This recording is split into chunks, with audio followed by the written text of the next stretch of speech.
Welcome back to another episode of Beyond the Bell, Real Talk for Real Teachers. I'm your host, Quincy Pierce, ED teacher, caffeine addict, and survivor of yet another one of those "this could have been an email" meetings.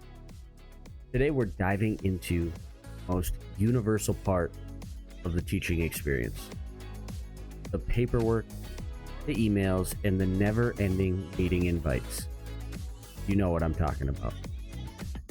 The IEPs that stack up like bricks, the 47 unread emails on a Friday night, and the meetings that somehow manage to discuss everything except solutions. We're calling this one IEPs, emails, and endless meetings. Let's get into it. Let's start this show off with the elephant in the room: IEPs. If you're a special ed teacher like I am, you have a love-hate relationship with IEPs. IEPs are supposed to be this beautiful roadmap of support, personalized, intentional, student-centered educational plans. But in reality, for us as teachers, it's hours of typing, cross-checking data, formatting goals that meet legal standards but are yet realistic. And while I'm writing these goals, I can't help but think, when do I actually have time to implement them? Right? When do I have time between teaching the goal, tracking the goal?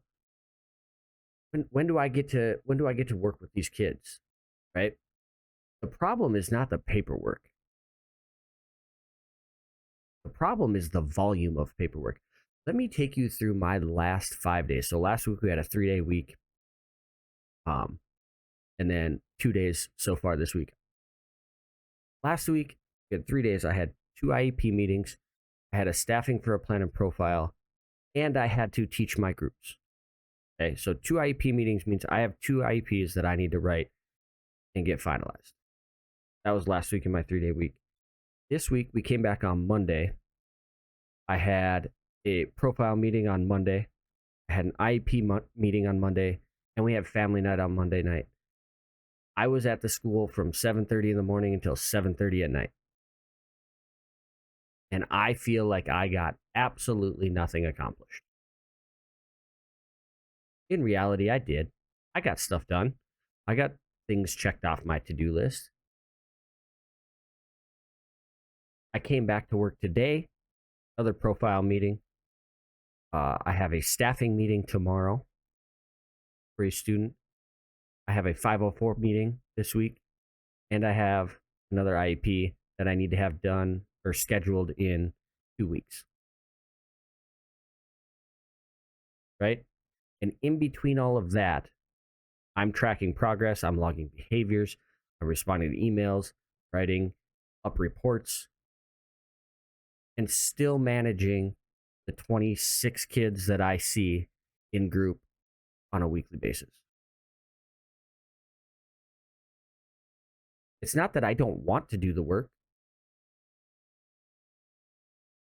It's not that we as teachers don't want to do that work. It's that we're asked to do it all and keep a smile on our face. When I got into teaching because I spent 8 years as a paraprofessional and I loved what I did. I got to work with kids every day where I felt like I made a difference in their lives and in their school day. And when I got into teaching, the paperwork side of it, I'm in year 4 right now, and the paperwork side of it is still like mind-blowing to me. Just the amount of paperwork that stacks up on my desk in a week. Last week before I left for the long weekend, I cleaned my whole desk off, had it all cleaned off, and today was Tuesday, and it's a disaster. There's papers everywhere. There's point sheets. There's IEPs. There's everything that I have to get done is stacked on my desk, and I'll have it done by Friday. I will. But in between working on the 4 IEPs and the 2 profiles and the 504, I'm also dealing with this kid getting bullied, or this kid can't be in the classroom because their behaviors aren't allowing them to be in there right now, or Hey, Mr. Pierce, I'm sending so and so down. They need help with their writing. I need help with my writing. Hey, but that's what I'm here for. That's my job. That's why I got into this profession. That's why I wanted to be a teacher. I want to help these kids. I don't want to do paperwork, but I do it because I know it's helping the kids, right? It's not the paperwork that's the problem. It's the amount of it. It's the volume of paperwork that we as teachers are expected to do. And I am coming at this entirely from a special education standpoint because that is what I do and that is what I know. But it's the same whether you teach first grade, second grade, high school history, PE, music. Like, it's not just special education teachers that have to implement this and that have to do this. When I write an IEP, I have to have school psych, another special education teacher with me most of the time, classroom teacher, maybe the counselor, maybe our title teachers. There's a lot of people that go into building these educational plans and to doing the paperwork. And then I'm just the author, right? Like, I'm just the guy that has to have it done by a deadline and have it finalized and have it printed and have it sent and have it put in their cume file. All of that. And then still find time to be there for my kids. So last week and this week in my social skills groups, we did an exercise where students had to write down 5 names of people who helped them in different ways. And one of the 5 had to be a teacher at school that helps them. And then another one had to be another adult at school that's maybe not your teacher, that doesn't help you with schoolwork, but they help you in a different way. And when my 4th and 5th graders did this, and they handed in to me because we're going to go over them again in our next group, next part of this lesson next week. I don't. I want to share them because for me as a teacher, when I saw my name listed, not under the teacher that helps me with schoolwork, but the teacher that helps me with other things, that made me feel good. And that made me feel like I am managing my time well enough at school to still be helping the kids while doing the paperwork as well. So if you're a teacher that feels like you're just buried in paperwork, just know that you are making a difference. You are still doing your job. If you are that teacher and you're feeling that way, drop a comment down below. Let me know what is your paperwork story? What's your paperwork trauma at school? Let me know. We'll talk about it in the next episode if I get some good comments on it. But for right now, let's move into the next section of this show. Let's jump into the second segment of this episode. We're gonna call this one Inbox Overload. Let's talk about emails. Oh, emails. You get the one that hits at like 3:59 on a Friday. One that starts with per my last email. They're always fun. The one that CCs everybody in the building, principal, counselor, custodian, lunch ladies, just in case, just in case they need to know what's going on. Or my personal favorite, the reply all email. Oh, those are great. Superintendent sends out an email to the entire district. Some teacher up at the middle school gets reply all, and it gets sent to everyone in the district, and we all get to read what their response to the superintendent was. Those are fantastic. I love those. Those make my day. I have text groups with other teachers where we count how many times that happens in a year. It's great. It makes my day when someone hits reply all to a district-wide email. My favorite thing in the world when it comes to emails. Right? How many times you open your email just to see what I got. And 2 hours later, you've responded to 6 other teachers or parents, filled out a Google form, scheduled a meeting, and forgot what you were doing when you checked your email. It happens to be at least twice a week, at least. Right? I'm in the middle of doing something. I get an email notification. I open it up, and then I'm like, oh, I've got 10 unread emails. Let's go through these quick. Where did the last 45 minutes go? It happens. Email's like the new classroom bell. It's constant, it's demanding, and it never really shuts off. You can turn off the notifications. But that's when you get the email that says per my last message, and you're like, what did the last message say? And you're frantically searching through your inbox trying to find the last email from this person.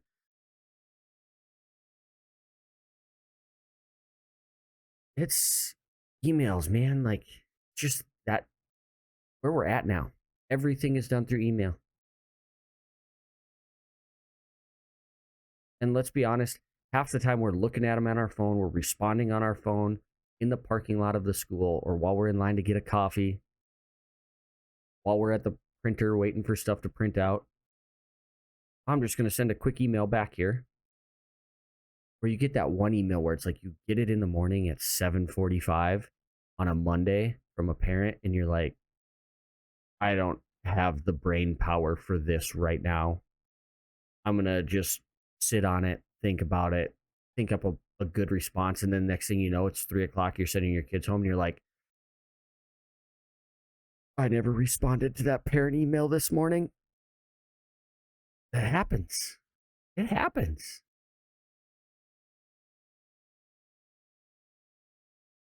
Here's how I think about my emails. Every email I send doesn't have to be perfect. It just has to sound professional. Right? I don't have to write a novel. Parents aren't going to be checking my spelling and my grammar. If I mess up a word, I mess up a word. It just has to be presentable and professional. We put so much pressure on ourselves as teachers, sound polished and phrase things exactly right. Over explain exactly what happened. But sometimes all it takes is simple and being kind. Right?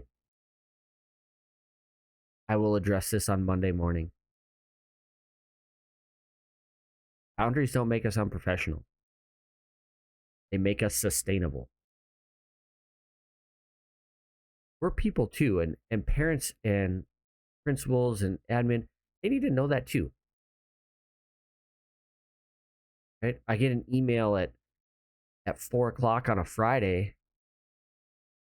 I'm not going to sit at my desk until 4:30 sending emails back and forth. That's just not going to happen. I might send a quick one back that says, I will look this over and I will have a better response to you on Monday morning. That's not unprofessional. Okay? Our job is not to respond and be at the beck and call of parents 24/7, 365. That's how you get out of this profession, is trying to do that. Because it doesn't work. Right? Set yourself some boundaries when it comes to emails and live your life. All right, let's get into this next segment. The meeting that could have been an email. Ugh, those are terrible. They're awful. How many times have you walked into a meeting, got a notebook or a head full of ideas, and you walked out wondering what just happened? If that has ever happened to you, this segment right now is your segment. We have all sat in staff meetings, parent meetings, whatever kind of meeting you're in that just spirals into side tangent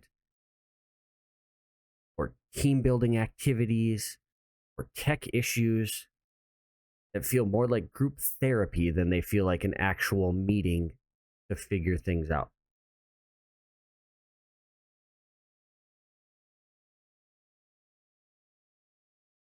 No one signed up for that.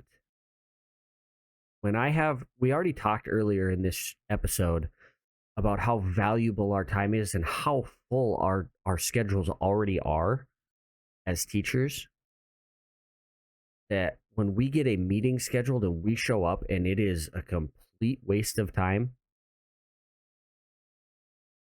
because it gets off on what happened last year, or what if this happens, or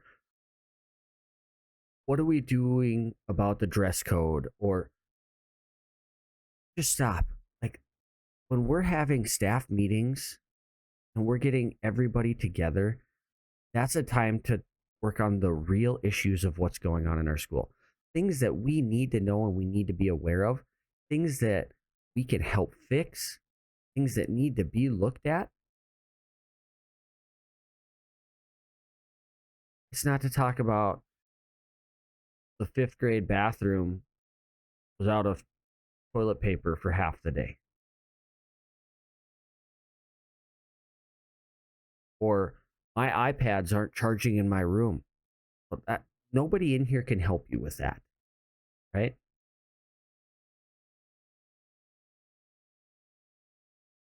A lot of times there's a burnout factor to it too. And this goes into, as a special education teacher, when I'm hosting an IEP meeting and I have to have a classroom teacher in the meeting, I understand that their time is valuable. They're probably taking their planning time, or they have someone overlooking their class for them.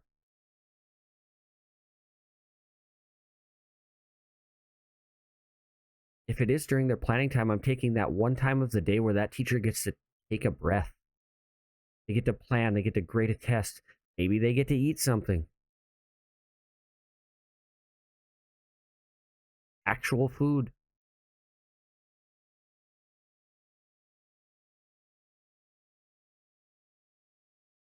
And when we take those meetings and we make them 2 hours long with side conversations and getting off topic, that is hard.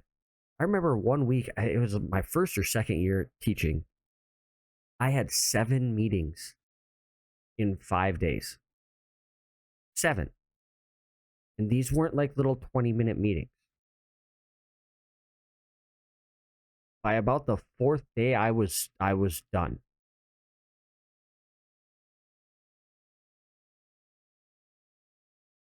I was toast by Thursday.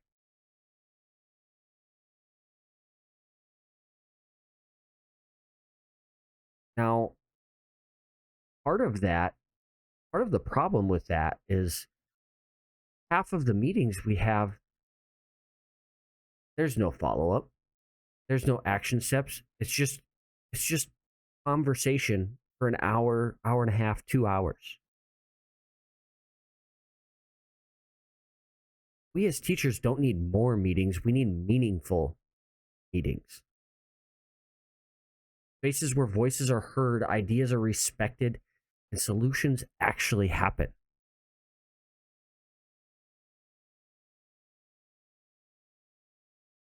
The most meaningful meetings that I have are when I sit down with a classroom teacher one to one and we just like, hey, we've got 15 minutes here. Let's get something accomplished. Sometimes those are better than the 2-hour IEP meeting we have.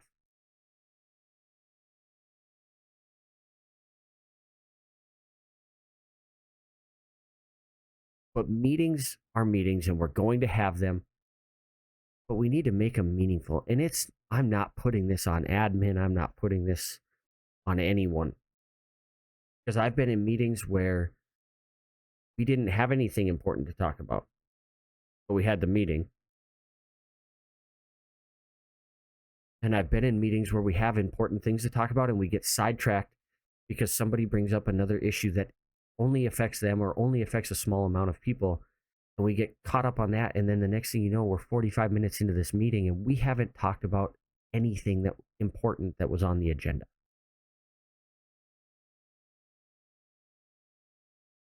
Now I'm lucky. I'm at a school, a great principal who, when we have a staff meeting scheduled every other week, if there's nothing that he thinks is important on there, he will send it out in an email and say, here's what was on the agenda. Here's my thoughts on it. If you have any concerns, come see me. No staff meeting tonight. Those are the greatest emails to get as a teacher. It is so refreshing to have a principal that looks at it and goes, we don't have to have this meeting. This can be an email. If it's something super small, send an email. Get your point across in the email. Send it out to everyone. CC everybody. Janitors need to know about it too. I don't want to sound like I'm ragging on the janitors because I love our custodians and no school works without them. So shout out janitors, custodians. I love you guys. You guys are awesome. But not everything has to be a meeting. Not everything has to get everybody in a room and talk about it. Send an email. We'll read it. If we have concerns or questions, we'll get back to you on those. So we've just spent the last however many minutes talking about paperwork, meetings, emails. So what do we do about it? We can't get rid of them. In no world can we be a teacher, be an educator without paperwork, without the emails, and without meetings. But we can protect how much of us they take. So here's just 3 quick things that have helped me with it a little bit. So number 1, call it batch and boundaries. I check my email 2, maybe 3 times a day. Morning, maybe on my lunch, and then at 3 o'clock when all the kids are out. That's it. I don't check my emails at night. I don't reply to emails at night. I check them at 7:30 when I get to school. I check them on my lunch if I have time, and I check them during my prep time at the end of the day. That's it. Number 2, for all my special education teachers out there, IEP flow. Instead of trying to finish one whole IEP in one sitting, break it down. 20, 30-minute chunks. Do your goals one day, get your accommodations done on the next day. Maybe break it up into a day or 2. Present level, maybe takes 2 days. Keeps my brain fresh, keeps my stress lower. And then when it comes to meetings, if something is important to you, speak up. For the first 2.5 years that I was a teacher, I was scared to death to speak up in a meeting. But now, when we're in a meeting, if something is repetitive or it's unclear, I try to say it. Right? If something to you feels like, what are we doing? Why are we talking about this? Bring it up. Be professional, but bring it up. You're not being negative, you're being efficient. Sometimes actually, all the time, you're not the only one thinking that in the meeting. And all it can take sometimes in a meeting is one person to speak up, and it can get everything back on track, and we can be getting things accomplished. Right? At the end of the day, we didn't sign up, we didn't go to college to be data entry specialists. We went to college and we got into this profession to be educators, and to work with our students and to help them become better students, better people. And that still happens, but that happens face to face, not inbox to inbox. For this week's reflection, I want you guys to think about this. What small boundary could make your week feel more manageable? Drop it down in the comments. Let me know what you're thinking. Because at the end of the day, teaching isn't about doing everything, it's about doing what matters, doing it with heart. Thank you for tuning into another episode of Beyond the Bell.